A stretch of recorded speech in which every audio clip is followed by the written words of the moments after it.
This is the President McCormack Podcast with your host, Mark McCormack.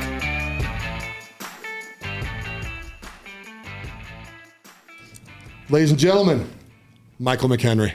We here. Let's go, baby. We'll have some major crowd noise in the back of that. Dude, I'll tell you what. I'm here for it. Well, thank you, my friend. Thank you for coming on. Yes, sir. So my first question is sometimes, how do you know me? Dude, I started following you on Instagram before you followed me back, bro. Can you believe that? I'm not sure how we got connected, but it's clearly, I think, obviously, Jimmy Rax and friends and Deal Flow. But when I met you for the first time in person, was it the Moab Summit? Yep. Right? Yep, absolutely. All of a sudden, like, you're friends with Doc and Jimmy's boy, and you guys grew up together, and all of a sudden there's like these lifelong relationships. And I go like, dude, I know you. And you're like, bro, I think I know you. Yeah. I'm like, dude, I follow you on Instagram. So here it is, dude. I've been your fan long before I was yours. But I became a super fan real quick. No, so here's the funny thing, right? So I'll tell you about Moab in my perspective, right? Perfect. So Nick Howland has been telling me for like a year probably, right? Dude, you gotta meet my friend Michael. I'm like, cool. Like whenever I do set it up, you know, like I like meeting people, blah, blah, blah. Then you came and sat down next to me at the table and, we started jiving, dude. We started talking, you know, just how, you know, we're both like free flowers. Let's do it, baby. Yeah. And I mean, obviously we're shy as can be. Oh, absolutely. I mean, look at us stuffed into these couches right now. But dude, I just like, dude, I freaking like this dude, man. Like he is fun, dude. He's got that freaking silver fox thing going. I actually like your tats. I was staring at all your tats, bro.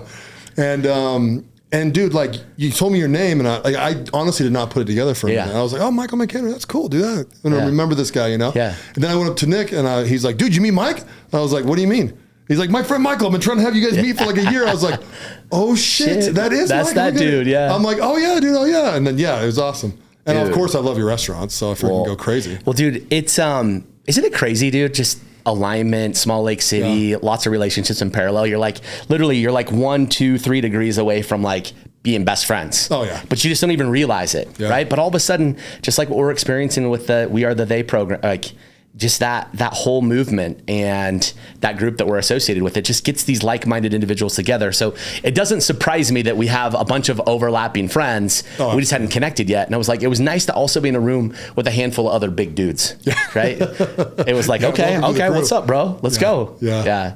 It's good. That's freaking awesome, dude. And then like, I mean, honestly, we bonded over a Nashville chicken sandwich. Yes, we did. Which I've had many of them. You've had more because you're out there looking.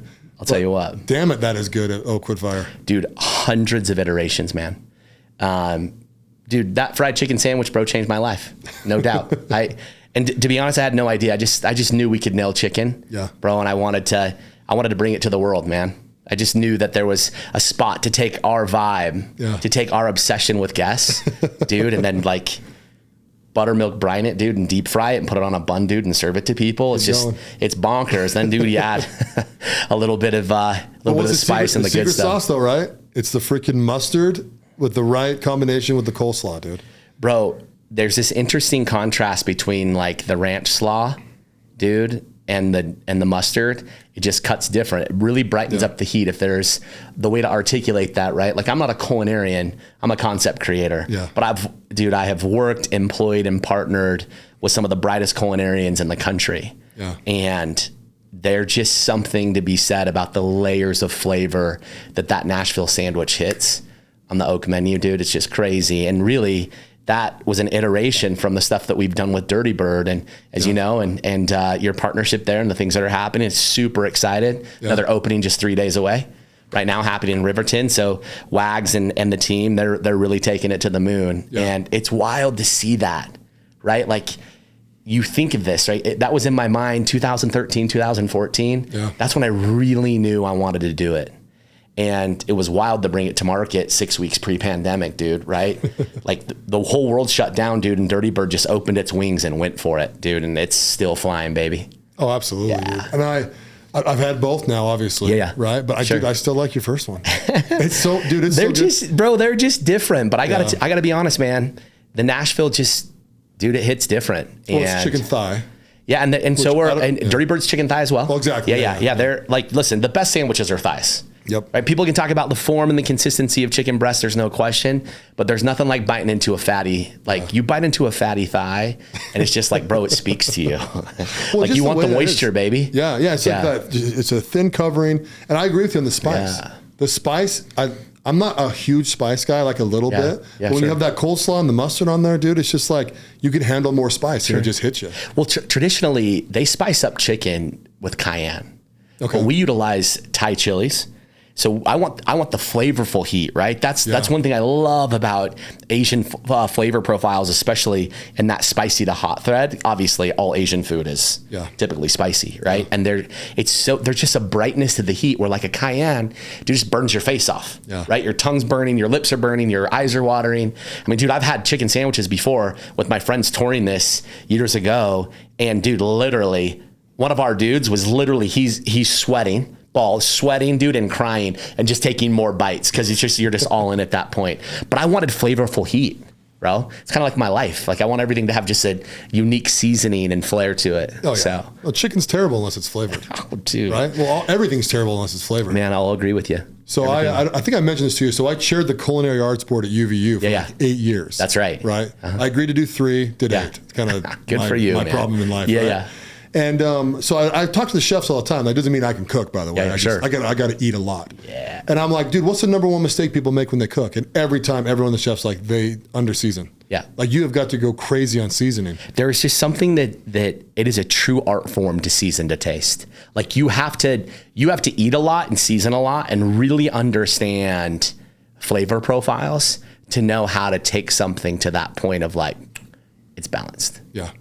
And we coach that constantly. Taste the food, season, right? And it's although it seems like such a simple practice, it's one that gets overlooked in restaurants consistently. Yeah. People just under season, right? It's probably rare that you catch things that are over seasoned. Yeah, very rare. But how often do you find things that are under seasoned? You're like, ooh, this could use salt, this could use pepper, and that's one of the kind of unfortunate things about the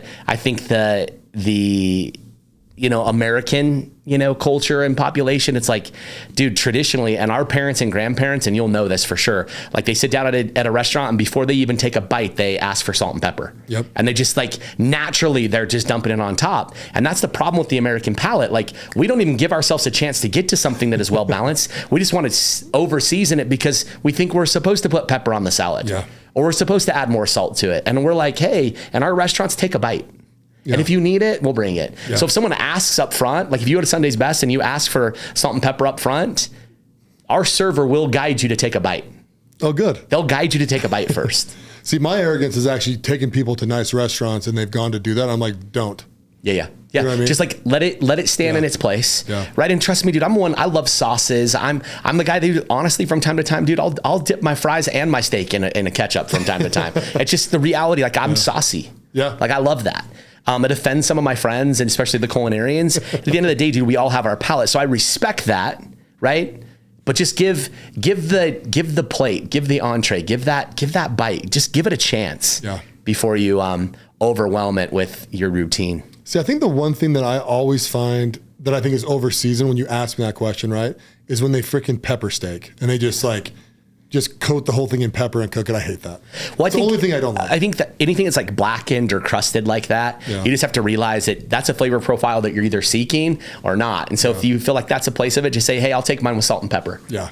And I'm just a believer, dude, like a little pepper and a lot of salt, dude, on the right steak and your money. Oh, yeah. Yeah, your money. You know Aaron Franklin, right? I do. Oh, yeah. So Aaron, dude, when I don't know him, but I bought the Mastermind thing just to learn how to smoke a brisket, right? Yeah. Dude, he's like straight up salt and pepper. Oh. Like that is it. Listen, you don't have to make it complicated. If you do the right work, if you truly respect the protein, it's all you need. Yeah. I'm headed to Dallas tomorrow. Okay, cool. And I'm eating through, dude, I mean, there's like 9 or 10 restaurants. But my newest brand's coming to market here in the next month, which is called Picarica Americana Barbecue, which stands for rich and delicious. And it's our take on Central Texas barbecue. And of course, I think the only way we can make a brisket taste even better is to put it in a tortilla. So this is like fresh tortillas off the comal, like obviously our smoked meats. We'll have, ribs, chicken, sauce, house-made sausages, turkey, brisket. We'll do dino ribs from time to time. We'll incorporate other proteins in there from time to time as specials. But we're really just keeping it simple. Barbecue moles, a few salsas, elotes, beans, rice, just the goodies. Where right? are you dropping that at? Where's the restaurant? St. George. St. George. That's St. George, 25th in Maine. Yeah, 25th in Maine. We're pushing right now. It's gonna be like early October. We just have to get through this next line of inspection and then we'll be able to pin it. But dude, might have a billboard going up as a teaser in Nephi of all places next week. So you'll see some billboards popping up. You'll start to see the splash of it happening. But we're going to be there October 14th. Dude, we're going to be there. It could be the weekend following. So we will be there a weekend after it opens. Okay, by so plan. we're going. Yeah. Oh, dude. Yeah. We're going no matter what. If I have to move the smoker to the house, wherever we're staying. We're going. Yeah. And I'll actually be down. I won't make it down Friday night. I'm headed to a concert on Friday night with my daughter.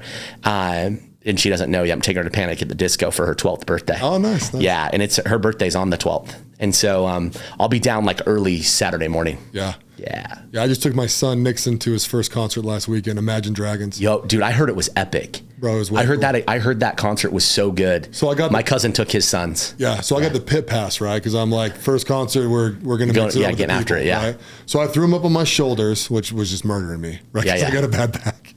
And as Dan Reynolds came out of the little stage, he looked right at Nixon and just like bows down to him. I thought the kid was gonna fall off my shoulders. Bro. He sang every word to every song, and I was like, I don't know if I've been in your life enough, dude. I didn't realize you're like a super duper fan. Well, and dude, talk about an incredible human. Oh yeah. Bro, like incredible human. Like that's the dude that you want to have their poster on the wall. Yeah. You know, your kids. It's man, we need more artists like that. You know, we need more artists like that. He's on my short list of goals to get on my podcast, just so I can meet him. I'm just going to use whatever route I can get him just to like sit down and chill with him. Cool. Yeah, no, I like him a lot. His their song "It's Time" is like freaking one of my. It's got to be a top 5 for me. Yeah. Like I've had experiences tied around that song. Dude, isn't that crazy? Food, music, like the essence. It's just, I always tell people like I'm talking about Pico Rica right now, or I'm going to draw a parallel there, but there's something that's romantic about barbecue.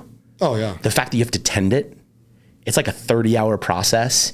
You got to maintain a heat within, 2 to 5 degrees over, many, many hours. Yeah. And they're just what goes into it. You're checking the hydration and bark and understanding the wood and am I using oak? Am I using fruit? Like what is the mixture to utilize to create the right kind of heat and the right type of mixture of smoke through it? Like there's just something romantic about it. The same thing with music. Like it opens up your senses. Yeah. Right? You take a bite of something. It's like you smell something, you taste something, you hear something. And it quickly draws a parallel. Oh, right? Absolutely. That's why I love this business, dude. Yeah. That's why I'm in this business. I'm not in the food business because I'm a culinarian, dude. I'm in the food business because I love creating experience. Yeah. And experience, a byproduct of experience is essence. You have this essence that gets people to eat and drink and enjoy and celebrate.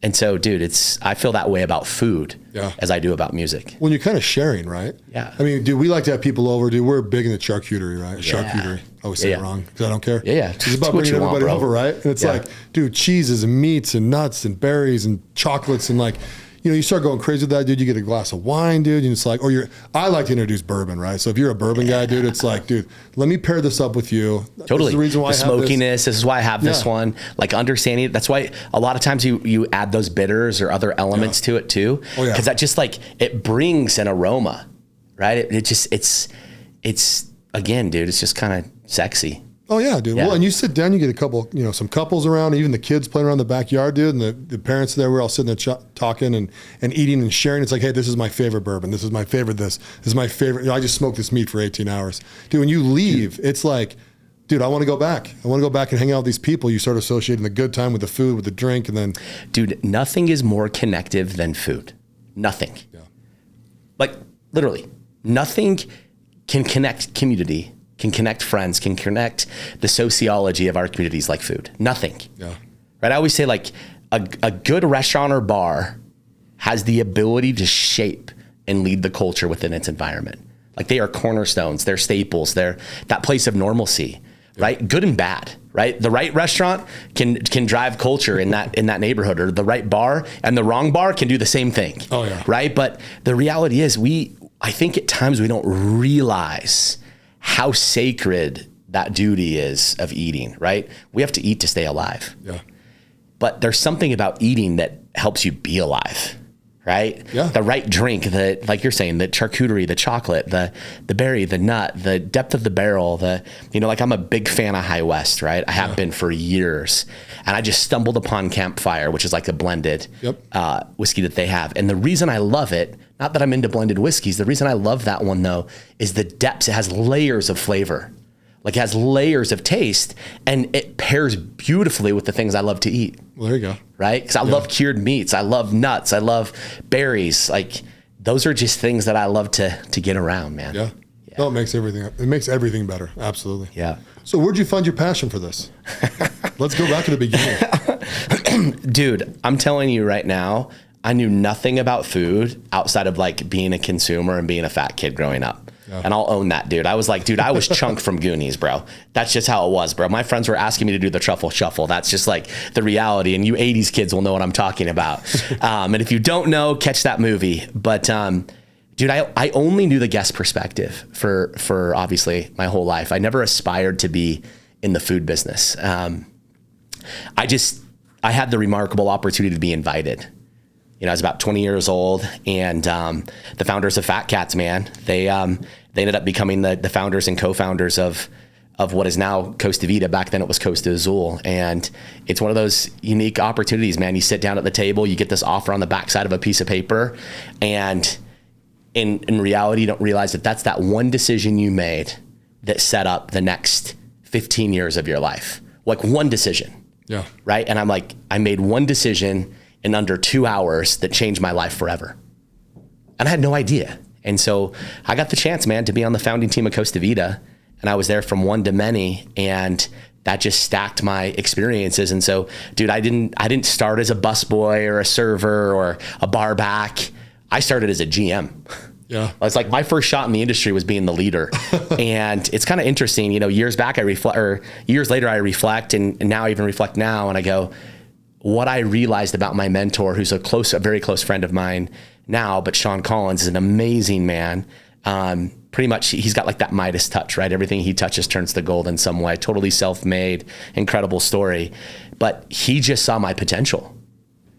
And the potential he saw in me was the art of people. I love people. I'm obsessed with my guests, with people, with relationships.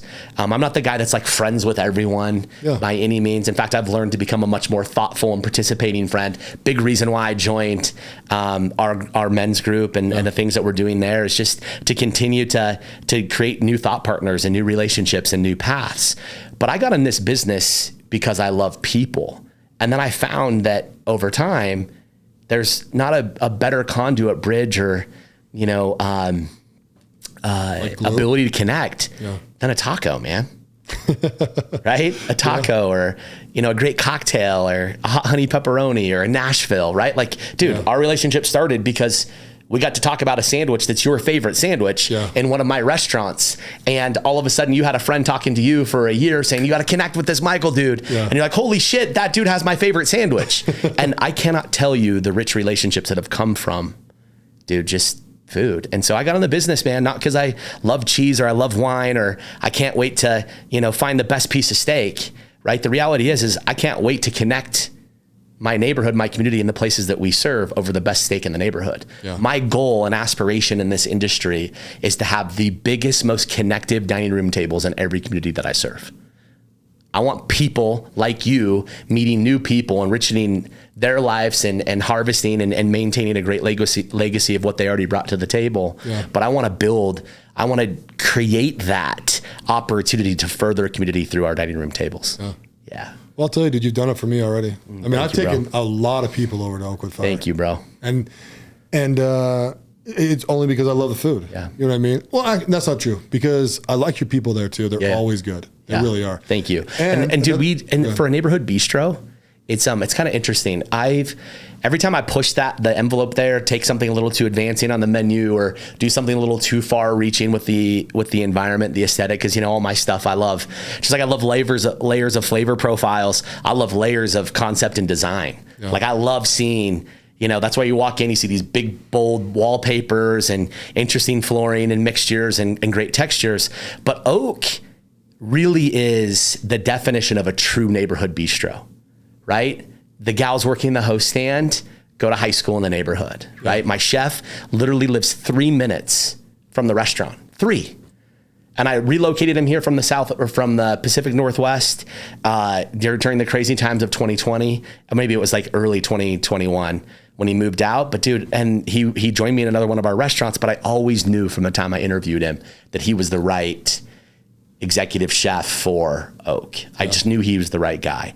And interestingly enough, when he moved here, although he was working for us downtown, he moved to Draper without me even having a conversation with him about it. Really? Just picked it. And about 4 or 5 months later, the opportunity became available. I was leading some transition and kind of mapping our new direction. My point here is it's a true neighborhood restaurant because the individuals that are in there live in the neighborhood. Yeah. And so it's just got a different vibe to it.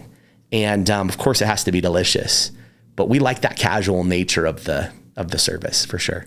So we need to talk about Sunday's Best. Let's do it, baby. Sunday's Best is the girls have gone crazy. Yeah. The girls have gone crazy for Sunday's Best. Dude, so I finally went there.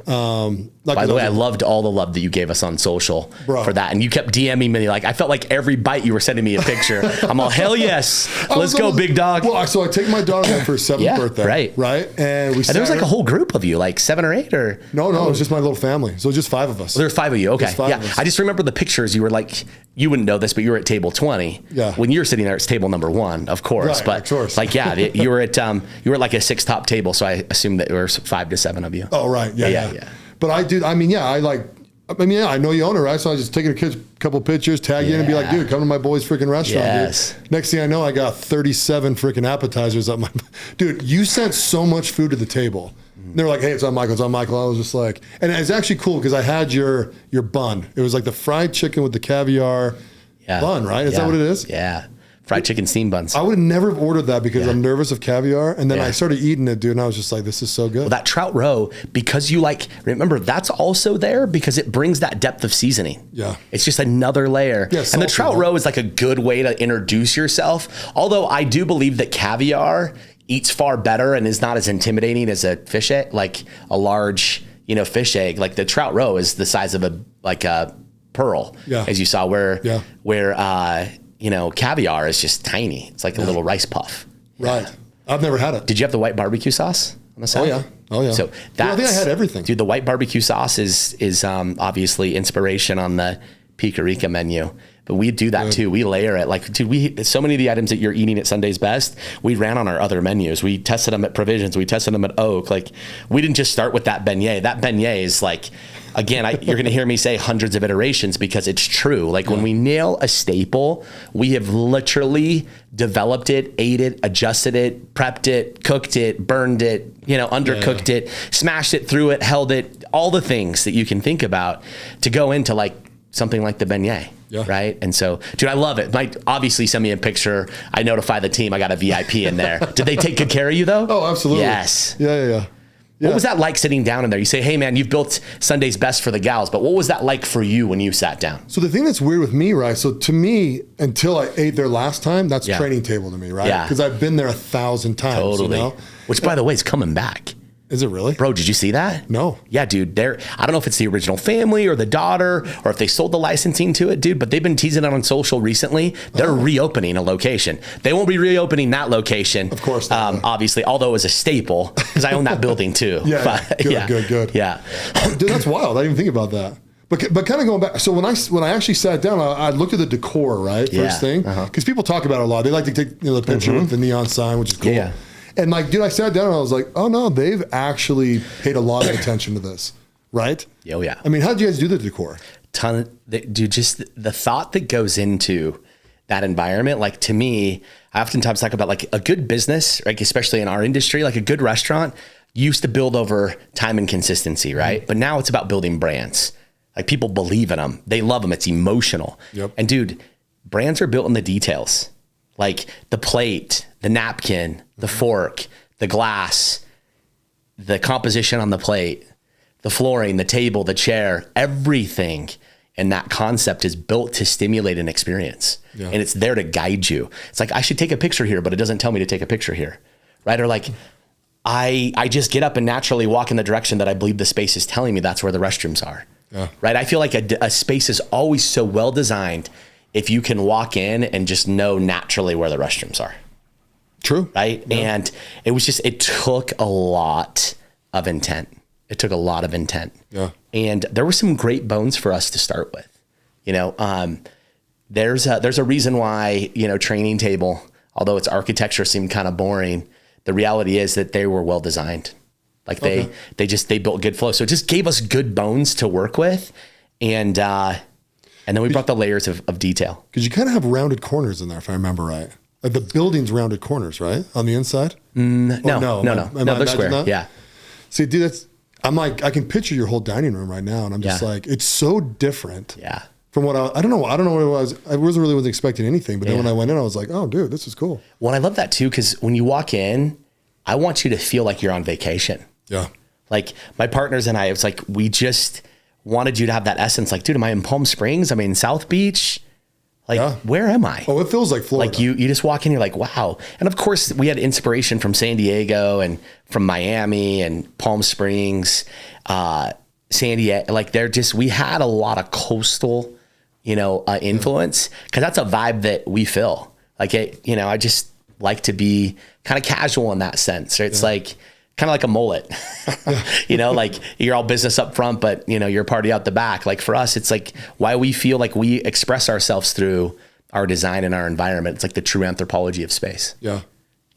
No, it's awesome. You've hit a home run for sure. Thanks, bro. I mean, that must be doing well. I mean, profit wise, right? I mean, crushing it. Yeah. Like crushing it. Yeah.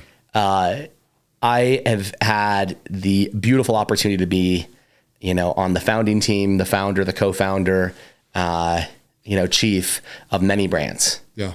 Nothing has entered the market like this. Nothing. Like not Costa Vida, none of the stuff that we ever did. That these brands are still relevant, you know, 10 and 15 years later, some of them having some of their best years ever, but nothing has in my career has hit like Sunday's best. Nothing. Because what does the neon sign say? Brunch me hard. Dude. Brunch me hard, baby. I mean, how many Instagram posts are there of that? Hundreds of thousands? Dude, it's kind of interesting. Did you notice that there's kind of a bit of open space in front of it? Yeah. And I'm sharing the things a little bit operationally now, but most restaurateurs, most managers and operators would fill that space with a table. Mm-hmm. They're like, there's no way that we're going to give up, you know, whatever your per cover is, right? It could be $30, $40, $60. Yeah. You have 4 seats there and you're $50 a person. Well, that's $200. Well, if you turn it 3 or 4 times in that day, right? Well, now all of a sudden you're like, wait a minute. That's now $600 or $800 a day. Well, over the course of the year, right? And how, you know, how much you're operating, how many your turns are, that's a considerable amount of money. Yeah. But I will tell you this, and what outperforms that per seat cover and the 4 to 6 chairs that get around that table is that every single day, there is no less than 2 to 3 dozen pictures taken in front of that sign. Yeah. We have people that, when we open the door, we have young kids, TikTokers and others. They can't quite afford the experience yet, but want to take advantage of the essence. And we'll just ask them like, what's your intent? Oh, we're going to put it on TikTok, or we want to do a photo shoot in here, or we want to come in and take photos. And we're like, done. They're like, so you're just going to come in and take pictures and share them on your social? Yeah, easy. My point here is like that sign is what builds tomorrow. Yeah. And I work with our teams on that, right? Someone like you, when you look at it from the business standpoint, and I'm giving a little bit of the recipe and the method here, right? Because at the end of the day, I can tell you everything you want, but you still have to execute, right? This is not a trade secret. This is just a reality. I coach my teams consistently that the reason we don't want to overwhelm or encroach in front of that picture or these picture ops, and why you notice that you probably experienced it because you were sitting close to the front door, but why my team encourages you to take a photo, or well, hey, can we catch a photo for you on your way out? Or, oh my gosh, I loved it so much. I'm like, well, great. Like, let's take a picture of it so you can, you know, have it and share it. And so we also, our staff is trained to take your pictures, right? Like it's almost like that Disneyland bit, right? Like we're going to take pictures of those kind of Instagrammable or social moments. But I talked often about the fact that like today, when the dining room is full, Mark and his family, they already made their decision. They're already here. They're already voting with their pallets and their wallets. Now we have to win today in order to bring them back. But the picture, right? One person takes one picture and it can see hundreds to thousands of people almost immediately. Oh, yeah. Right? And that's the power that sign, I always tell them, the picture builds the next 6 hours, 6 days, 6 weeks, and 6 months. That picture builds tomorrow. Like we always want a picture of that experience because the people that are in there today, we can crowd the dining room. We can put as many butts in the, in the seats as possible. But to me, it's about a balance of experience creation and curation. Like I want to protect and invest in tomorrow. And so that's why you'll notice in that space, there's a lot of places to kind of stand. There's a lot of places to go like, wow, I want to take a selfie in front of that wallpaper, but it's not telling me to, or I want to take a picture of my shoes, or when I'm in the restroom and I have this vanity and these Carrara marble, wainscot walls, and all of a sudden there's a series of Rihanna behind me. Yeah. Like I'm encouraging you to take that photo. Well, even the bar. I mean, the bar is beautiful. Thank you. And it almost feels like you're in a lounge. Yeah. Is that kind of intent? Yeah. Yeah. Like I wanted you to feel like, honestly, if there was like one way for me to pin it, I wanted you to be in a 5-star boutique hotel, right? In a super cool, like coastal town. Yeah. And you and your wife and your family, you're like, damn, I'm gonna remember this. Yeah. You and I were talking about that fresh fish out of the water and eating it in 30 minutes. Like people are super proud to tell their friends, like, when you come to town, I'm bringing you to Sunday's Best. When you come to town, I'm going to Sunday's Best, like their ricotta pancakes and the champagne, and it's bonkers. And, hopefully the one that follows is like in the owner's there and he's shaking your hand and high-fiving you and taking a photo with you because he'll never take it for granted. I think there's something that you feel when you come into Sunday's Best. And I hope what you feel is like, damn, they really want me here. Yeah. And damn, they love this place. Oh, for sure. Yeah. Oh, your staff is a major part of that too. Yeah. I mean, so your staff is everything in the culture. Yeah. Right? The biggest compliment that we get on that space, no shit, is how people tell us, like, I just love how this place feels. Mm-hmm. Like, dude, you can talk to me about my pancakes and my champagne and my steam buns. You can talk to me about all of it, dude. My beignets and how they're better than any beignet you've had even in the South, which I agree. Yeah. But the biggest compliment we can ever receive and that we do receive is, wow, this place just feels good. Yeah. And that is people and environment. That's not food. That is people and environment. I absolutely walked out of there and I walked into a different space. You know what I mean? Yeah. Like you're kind of there. It's like you're experiencing it. Then you walk back out. You're like, oh, you're like, what the hell? This is in Sandy, Utah. In the real world. Yeah. Yeah. You're like, this is in Sandy, Utah. And dude, 108 parking stalls, bro. And as you saw when you were there, it's like full. It's always right? Full. But we don't take as many each day. And I know that's going to sound kind of pitchy, but we turn away more than we probably should in a lot of ways, but we turn away and manage our table turns because we want you leaving, telling all your friends and all your family. And dude, do I think we could turn probably another 100 to 200 covers a day on certain days of the week? Probably. But I think we would lose what makes Sunday's Best so special, which is just like curating that experience. Yeah. Do you look at the analytics on the Google side that when people just look at brunch me hard, just that term? Oh yeah. I mean, I bet they look at that all the time, right? Dude, it's pretty wild how often that shows up because, as you know, the algorithms and the images and Google is the smartest brain in the world, literally. Yeah. That impression of brunch me hard would blow your mind. I mean, it's another reason why, like, we own all of our IP. We mark all of those things in advance. Even some of the biggest firms that are in the acquisition space in our industry that acquire, large brands. One of the managing partners of one of the largest ones based here in Utah, they're a $200 million restaurant fund. He first thing he messaged me was like, dude, the name is bonkers. He's like, that is like a slam dunk. Yeah. And then that followed with like nail the landing. And I'm like, hey bro, I never forgot that. If you're listening in right now, we nailed the landing. Yeah. Give me a call. So are they hitting you up to buy you guys up? Dude, it's kind of wild. Yes. Dirty Bird was really the first one of our brands to get like early, like pre-opening attention from, and like real money, like qualified, money up front. I mean, we did a like full pitch and rollout before we even opened it with a pretty sophisticated fund. I have a lot of respect for them, and it was a little too early for them, but they had the interest and they're the ones that invited us in. We didn't court them. They heard it was coming. They saw our teasers and, obviously, you know where that is now. I talk about this often, but Aaron and Wags Capital, man, they wanted that brand like month 2. You know, it took like 8 months for us to get it done and back and forth. It wasn't quite ready, close to the chest. And, you know, I love to say like, hey, I said no for 8 months and then it got right, you know, and I think that's just the reality of how it works. And so, yeah, real money showed up almost day one. Yeah. Was it fun working with Wags? Yeah, he's cool. Yeah. Yeah, he's cool. Yeah, they're, I like it, dude. The dude's got brass balls. Yeah. Yeah. And I think that's his biggest quality. That dude is like damn near fearless. Yeah. And so, yeah, dude, I'd say you much rather have him on your corner than not, right? Oh, absolutely. And I think we did well with it. I think that it was good for us and it's good for him. And obviously we still have a vested interest in its success and I'm excited about it, but Sunday's best was real money showed up quick.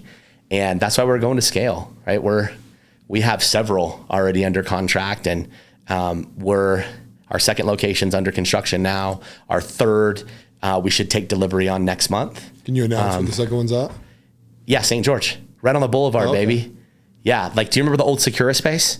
It's been there for years and years. It was Sakura. Yeah. So it's on the boulevard and 900 East. So if you're heading south, get up on the boulevard. It's 2 blocks. Okay. Over 70 parking stalls. You can go east or west on the boulevard, and it has a grandfathered monument sign. It's 5,000 square feet. So are you guys targeting St. George for multiple places? We love St. George right now. Okay. We just, it's just good for our economies of scale and our workforce architecture as well. Yeah. So we're going to open all of our brands in St. George. Dude, especially over the last 2 years, it's not only expanding, it's been one of the fastest growing cities in the country for how many years running, right? It's been in the top 10 for like the last 5. Yeah. It's been number 1 a couple of years, right? But also there's a demo that's relocated there that's like us, right? That are just like entrepreneurial, working remotely, pushing hard, innovative, qualified, expendable incomes, like good families, big families.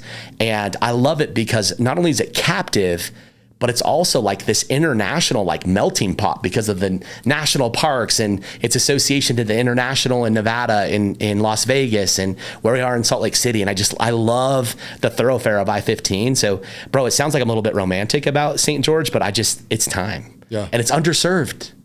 Oh, but it won't be for long. Yeah. It won't be for long. And so, yeah, all of our brands are going to stand up there pretty quickly. Dude, super stoked on our Sunday's best downtown. Dude, it's bonkers.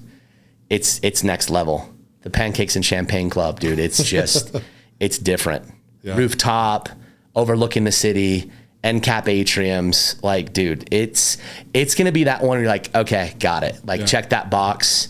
Like, they're not just a Utah brand. Yeah. Like these guys are built for national growth. There you go. I'll be there opening day. Just gotta let me know. No doubt. So excited about that. We've got a handful of others as well. We just closed the deal in Boise. So, dude, you're gonna see us like we have our regional growth underway, and to see that, dude, we're literally right now we're in month 14. Like that's crazy. It's not like 3 years, 4 years, 5 years. Let's go to scale. It's like proof of concept nailed. Yeah. Like, it's wild. So when you're coming up with concepts, are you coming up with them by yourself, or are you coming up with a team, or it's kind of 80-20? It's kind of wild, dude. I don't know why, Mark, but I feel like I have this ability to kind of look around corners a little bit. It's not a crystal ball. It's just, I think it's because I have such a love for people that I think I have this ability to know what's missing in the market.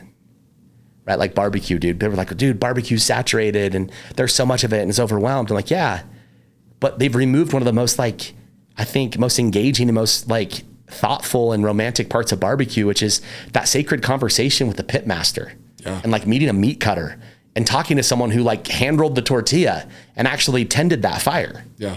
Right. And so it's time to make it experiential. And that's where it was for brunch. Like brunch in other markets, it's being done. New York, Atlanta, LA, other markets, it's expected. Scottsdale, there's dozens of them. Right. But Sunday's best stands out because we built it with the intent to create experience. And so when you ask me the question, like, what is the concept creation? I'm not romantic about just building a bunch of brands. Like, I'm passionate about building something that is intentional for that neighborhood, that's progressive, that's bold, that kind of gives you permission to kind of tap into like that inner juice that you kind of, put away from time to time. And so it's not about the numbers for me, meaning it's not the number of brands or the number of locations. To me, it's the experiences that we create through doing something entirely different. Yeah. And so I would say in my team, I most definitely am filling the pipeline with ideas. But the team of experts that I have, right, from creative direction to brand and marketing and concept, creation to what we do operationally. And so I'll bring those visions to the team, dude, and it comes in like this. And I think it's massive and amazing. And then we build it, we break it all the way down to pretty much dust and we build it back up. And when we leave, dude, we started with like a golf ball, which I thought was massive, dude. And we leave, dude, and it's like a beach ball. Yeah. It's just the vision becomes massive. And I think one thing that just makes us different from the industry, and this is kind of behaviorally inside of our culture, is I believe I have a vision to like actually the ability to get people to feel and taste the vision long before it's there. Yeah. Long before first bite. And I think that's why we I think bring to the market such I think thoughtful and intentional brands. So how are you going to incorporate the Pitmaster? Because I've been to Texas a lot. Yeah. That's where my barbecue palate comes from. Yeah. And you do meet the Pitmaster. Yeah. And he is most of the time cranky, and it's fun. Dude, it's a part of barbecue. Yeah. And so we've opened it up, and you'll sit next to it. You will sit next to it. It's not a hot box, dude. It's not like a warmer, bro. Of course, you'll come in and meet the meat cutters and, obviously order your such, but you can walk through the kitchen. Dude, you will literally be able to walk through the kitchen, see the sausages being made, see things curing, and step right into the pit room. Dude, and literally you're gonna walk onto some crushed granite, got these one 500 gallon and 1,000 gallon smokers going on. Yeah. And bro, a big part of it too is we're working through the balance right now, but at times that meat cutter might just happen to be the Pitmaster. Yeah. And during our peak times, like I want to open that conversation back up. And I feel like what made barbecue so beautiful was that. Mm-hmm. And so, yes, do we have a lot to prove in this? No doubt. Every single time, bro, there's not a time when I sign that I don't get nervous. Yeah. Right? Like that's the reality. But it's like an endorphin. It's an excitement for the game. It's never like I'm nervous because we didn't prepare. Yeah. Right. I'm going to sound like Peyton Manning right now. Right. But it's like the nerves aren't because I didn't prepare. Like, dude, I've watched all the film, dude. I've studied it. We have the playbook. We've ran our routes. It's just the excitement that comes with proofing that. And so, dude, I think really reintroducing that conversation in barbecue is the next breakout in that industry. So really important question. Yeah. Will you have a screen door going in? Dude. You know what I mean? Texas, right? Bro, if you don't get your ass in that door will knock you in. It's so rad that you're bringing that up, dude, because in these desert climates too, dude, they're necessary and they need to snap. Yeah. Right? Because of flies. Yeah. Right. And so there's no question, dude, it's not going to be an air curtain. And there's some things that we have to nod to the traditionalists, bro. Yeah. And those that understand, like that have truly been to Austin, that have truly spent time and ate real barbecue, you'll be like, oh shit, okay. Now you're going to see this environment that is very like us, right? Like we're actually bringing blue crushed velvet, kind of that kind of East LA, like lowrider culture. Excellent. Inspired our design because I like that Chicana Americana marriage. Yeah. That's why I love this Mexican influence with like timeless Americana. Yeah. And so like, dude, it's going to feel like this kind of eclectic lowrider, but really well done. And so, yeah, dude, the answer to your question is there's a screen door on the pit, bro, for sure. I just got to make sure that I can get the city to roll with it. The issue that the city has in our market with the screen door is the fact that your door is open still. Right. Oh, and gotcha. So it'll be interesting, but we are going to do some things that nod, no question. Yeah. I love that. And we might have a pack of smokes, dude. And, a 12 pack of natties, natty bangers on the ground too. Yeah. And you'll be able to see it, dude. You know what? Peach cobbler ride freaking. Bro. Dude. And banana cream. Bro, come on. Tres leches, key lime. Dude. So here's the thing. You're not going to are you going to do park benches in there? No. Thank you. No park benches. I hate that shit. Listen, dude, it's going to be our environment. You're going to walk in and go, like, I think right now, if you're in market, you walk in and go like, oh, we know Michael. I'm third person, right? Like, oh, McHenry has something to do with this. Yeah. I get people when something cool, I love it too, because it's a compliment. They're like, damn, dude, are you involved here? I'm like, no, but hopefully I inspired them, but it's a great compliment because people go like, they can almost like assume or predict that we had something to do with it because it's like well curated. Like when I walked in, And your guy was like, bro, this is McHenry's room. Like, it's like you see this crushed velvet and layers of color. Like, I feel like that's a quality. And so there's no question it'll be a TMG environment. Good. Yeah. Good. No, that's so cool. Yeah, even coming in this room, right? I was like, no, Dakota, we're going to that today. This is the room that has to be, because we got 3 rooms here in the studio, right? It's very cool, man. It's wild. It's just wild to see what our business has been able to do. Yeah. And the lives that we've changed. I mean, dude, I've got an environment right now where I'm taking people that have been career servers or entry servers that are now making over 6 figures. Individuals, this is their first job in the States. And now all of a sudden their entire family's relocated here and they're operating partners in one of the restaurants. Oh, very cool. Or, Ian, our executive chef and, partner there at Oak Woodfire Kitchen, just to see that like he gets to wear this crest that he's so proud of and serve people and share his art within his own neighborhood, man. People like his church, his friends, his neighborhood, like his neighbors, they are his neighbors, and it's amazing, dude. This business, it gives you the opportunity to work with so many walks of life. Yeah. Like this. Yeah. Dude, it's like, whether it's this or your first job, you're in high school or it's like I mentioned before, it's like your first job in the States, or, you're that single mom that's fending for her family, or, it's like my gal Tiffany at Sunday's Best, who just comes in and dude, she is like full beast mode. Yeah. Like pedal to the metal, doesn't give a fuck about anything but winning, right? Yeah. And she understands that the access and the most sustained success in that is people. And bro, she goes all in. Like she goes all in, and she joined me, what was it, 14 months ago as a lead server. Now she's running a $5 million business, making well over 6 figures. Yeah. Like bro, that's life-changing money for people. Oh, absolutely. When you go from making 15 to 20 bucks an hour, and oftentimes even less, right? Like I've hired people before, like I have a great story in this, but I hired a friend for $6 an hour when he was 16. He's the vice president of a 100-unit brand. Wow. Right? And the reality is, like, he went from, entry level $6 an hour to vice president. He has a compensation plan probably north of $300,000 a year. Yeah.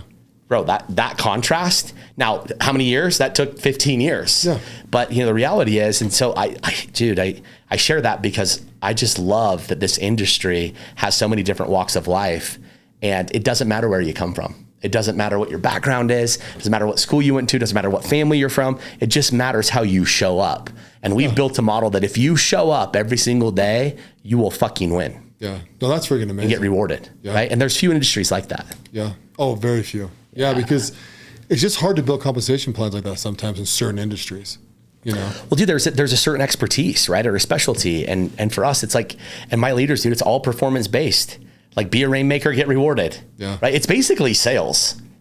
It's just sales. Yeah. Right. You're selling leadership, you're selling vision, and you're selling experience. And the ones that understand how to say yes and just build culture, like we have a unique reputation in a very competitive time right now, Mark, where you see restaurants limiting hours, closing drive-throughs, being closed certain days, labor crisis. I'm like, no, we don't have a labor crisis issue. We have a taking care of people issue.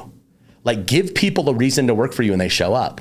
I think we're unique in our market where people walk us in resumes because they want to be a part of what we're doing. Yeah. And that says something, dude. You won't walk into any of my restaurants right now and see a now hiring sign. Now you'll see us have strategic ads in the marketplace. We're always out there recruiting good talent and specialty talents, chefs, leaders, industry experienced, right? Like you got to let them know that you're out there, that you're available, that you're marketing. But when it comes to servers and hosts and line cooks and others, if you give people a reason, they're going to walk in. And I feel like that's what we've done. Yeah. No, sure. You've done an amazing job because you're right. The labor shortage thing, I mean, you hear about it all the time, but yeah. And there's realities. I think there's a greater competition for labor than ever before. Yeah. I don't think there's a shortage. I just think there's a greater competition for it, and you got to level up. Yeah. Everyone's got to level up. If you have people serve, I mean, Starbucks gets hit all the time, right? Because they just hire whoever, and people get all pissed, and I don't know. You just see this shit on social media, right? I mean, yeah, you can tell when you go to a restaurant. I go to them all the time. Yeah. I've been doing it for years. The people that love working there, it just shows, right? Yeah. And I don't even think it matters. I don't think the compensation matters all that much either. I think it's just they love coming to that work, the environment. I think you got to check all the boxes now. Yeah. And I think it's just true of every industry. Like you got to check environment, flexibility, comp plans, upside, roadmap. Yeah. I think with being a progressive brand, because we're always kind of building new, it's exciting. And I think it's exciting for young talents and even experienced and seasoned talents to see that there's a runway, right? Like, damn, I can grow. Yeah. Right. Because dude, I know what that's like to feel like, dude, am I just going to manage a restaurant for the rest of my life? Or damn, can I come in and kick ass and take names and become a business owner? Yep. Can I come in and learn the skills, not just how to manage a business, but how to lead and resource and own a business, right? Like, I feel like that's a bit of my stewardship, or I think a bit of my, I should say, responsibility is to teach, our young aspiring entrepreneurs, our young leaders, the future leaders of our communities, how to run good business, how to be a good business owner, how to be a damn good person, right? Like, dude, I've had that walk of life, man, the wild shit, dude. If we sat here and just said, all right, man, let's just like share the resume of life. Yeah. We're like, whoa, like, how'd you go from selling cigarettes, dude, to selling pancakes? And you never got busted. It's like, who would have thought, dude, in 6th or 7th grade I'd be selling cigarettes? But the reality is, over time, I realized that I just had the ability to sell. Yeah. Right. And it's there's just something now about where I feel like more than ever that our society needs that example. They need that strong influence. They need that accountability partnership. They need like the love and empathy, but they need tough love more than anything else. Yeah. Because it's time to like roll our sleeves back up and get dirty and go earn something. Well, I talk to my friends, right? And it's like people need good friends that will tell them to shut the hell up sometimes and that they're wrong. You know what I mean? Bro, the first time I met Jimmy Rex personally was at a round table, and we were like at a $100 million event. Yeah. And it was like, hey, everyone you had sort of your issue. Like, hey, what's like a big issue that you're working on right now? And he literally was like, bro, he's like, shut off your phone.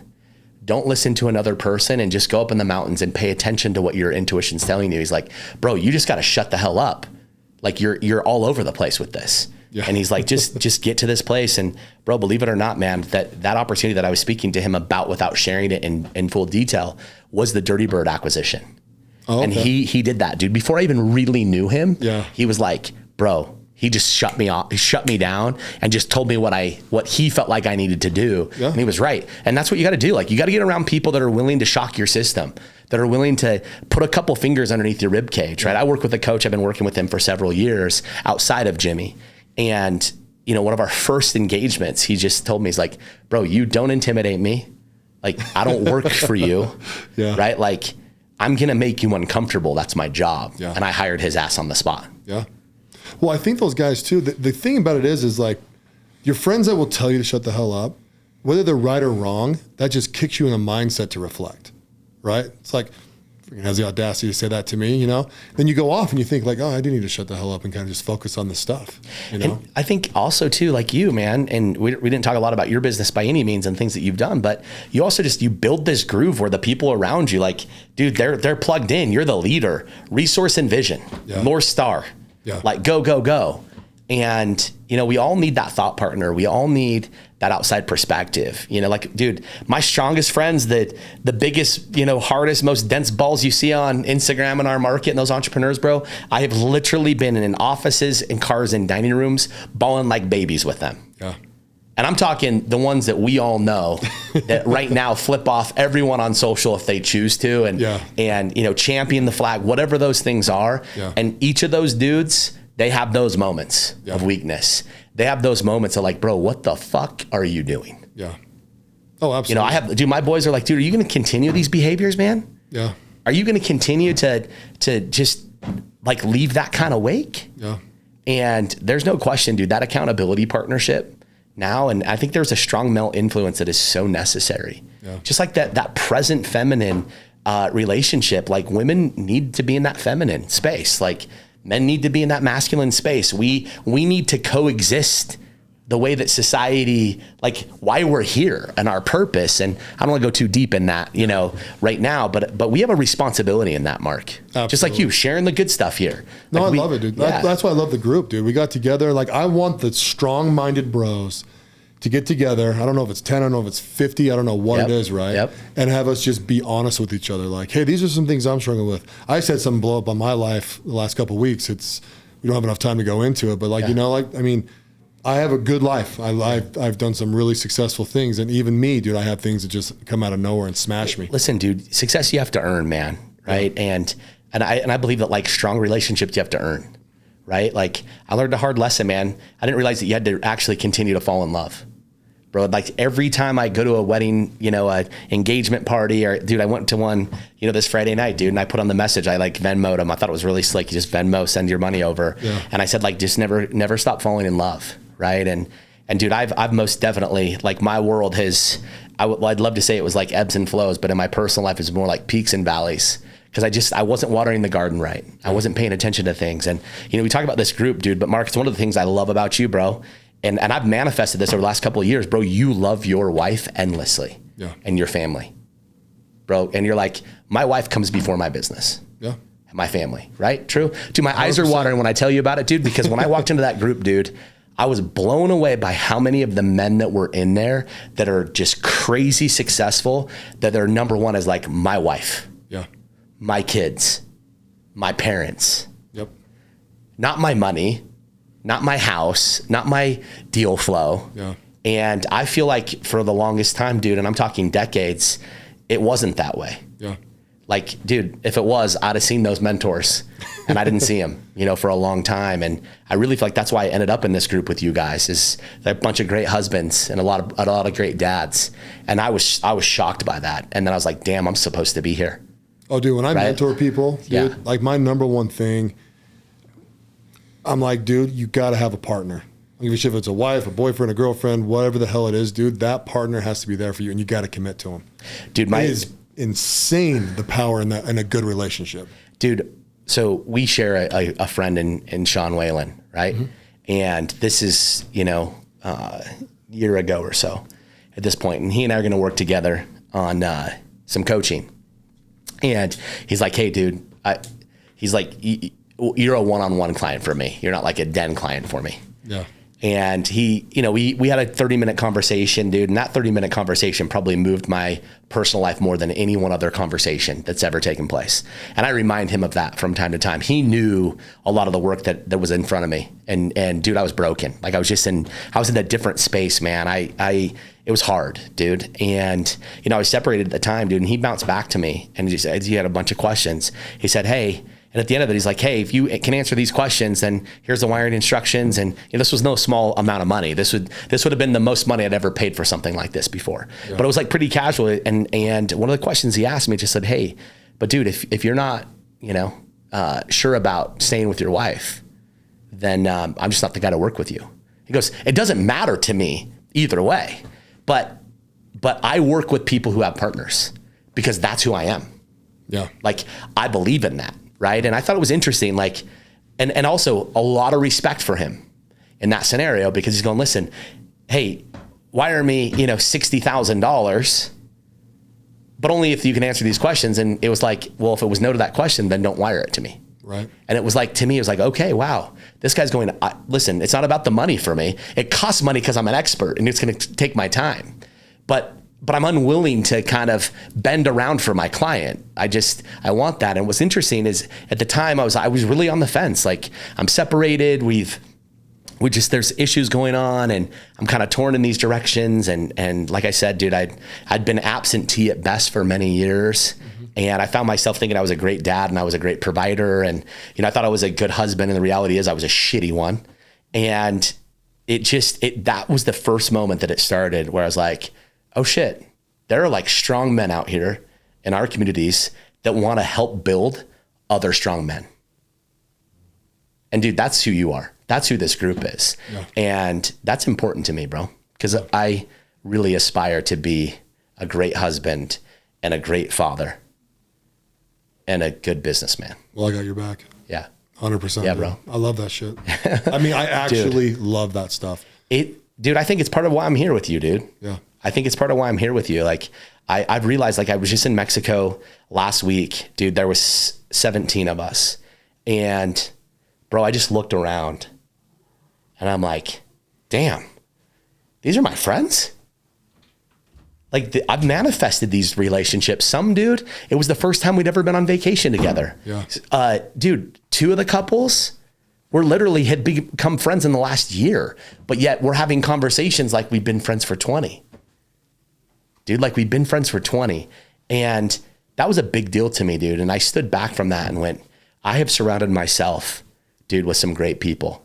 And the thing that I love about surrounding yourself with great people that are willing to hold you accountable is that you got to keep showing up for you and for them. Absolutely. Like, because you're going to know, like, it's just like when we run together, like, dude, you got to perform. Like, dude, you can't just get fat in the off season. Yep. Because you can tell when you're not ready to play. Oh yeah. Right?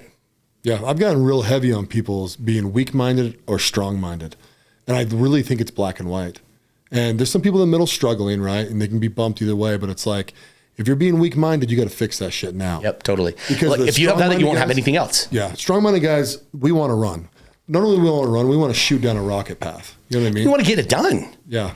Right? Like, that's not just in business, it's just in life. Yeah. I was having this conversation, dude, yesterday. Dude, just as simple as like closing out a storage unit, right? But it was like, and it's just like, when I started, we had a bunch of other stuff going on. It was like, the garage is open, dude. I'm in the middle of it. And my daughter literally turns to me and says, Dad, you can just never not finish a project. And I said, amen. Amen. I love that. Like, if your 11-year-old's going to say something to you, that could be one of them. Yeah. Right? Like, my dad never not finishes a project. Yeah. And it's just true. Like, dude, you get tired, you get pissed, you get frustrated, you know, if that's on your own, like your behavior shifts, dude, or whatever. But there's something about just getting across the finish line, dude. Yeah. Did I anticipate working in the garage until 5 o'clock or 10 o'clock or midnight or whatever? No, but I did say I'm going to go get that done. Yeah. Yeah. No, absolutely. Yeah, bro. Now, my friend, we're way past your hard stuff. Shit. All right. Well, I like it. Dude, you get in flow. For hours, bro, man. you get in flow, right? Yeah. No, honestly, thank you for coming on my podcast. This will not be the last time, I can guarantee you. Cool. So honestly, man, thanks for coming on. Dude, I appreciate it. Thanks for listening to the President McCormack Podcast, brought to you by McCormack Foundation, Saxton Fund, ADP Lemco, and Professional Floor Systems. Make sure you subscribe to the podcast and keep up with Mark on Instagram @President McCormack.